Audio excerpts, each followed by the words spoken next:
10 seconds, 5 seconds, start addressing the Conference of Ministers of Agriculture. The Prime Minister said, I am very happy to be with you this morning and participate in your deliberations. I hope that your suggestions, after detailed discussions for 2 days, will serve as a guide document in formulating the policies of the government. At the outset, I would like to put forth before you the objectives of this conference, as some states of the country have been affected badly by severe drought. Some others were hit by cyclones.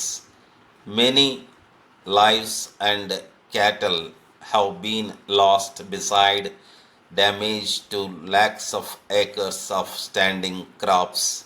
The state government have already stated rescue and relief operations with their limitations and have sought liberal financial assistance from the center.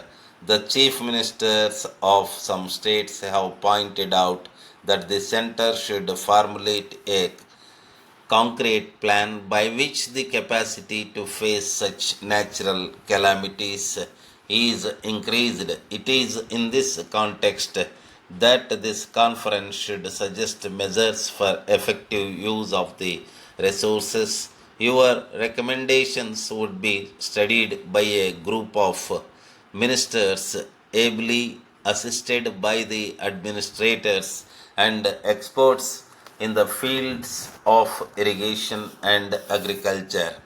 One of the most important steps that the government could do to mitigate the sufferings of lakhs of needy people was to release the buffer stocks of food grains to the affected states. These states have been given a free hand to distribute the rice and wheat by undertaking programs like Food for Work.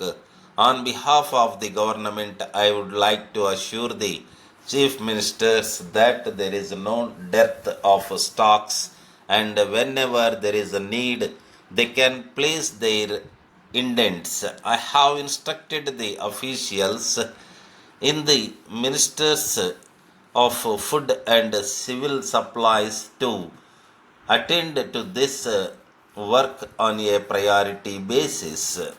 Another important issue which concerns the farmers of this country is the government's commitment to join the World Trade Organization and the impact of their imposition on our agricultural front. Though the government on more than one occasion assured that the interests of the farmers would be protected at all costs and not compromised, there are still some misgivings in the minds of a section. The riots that the foreign companies would thrust their products on the weak agriculturists of this country. The copies of the agreement are made available to you all for the detailed study, so that you can in turn explain to the farming community in a more convincing manner, and from the copy you will agree that there is no commitment on the part of the government which would seriously jeopardize the interests of the nation in general and the farmers in particular. One of the problems the government is facing to store huge stocks of paddy procured under the levy system. These stocks have grown to such an extent the government had to invest crores of rupees for construction of storage godowns in all the district headquarters and meet the administrative and maintenance costs.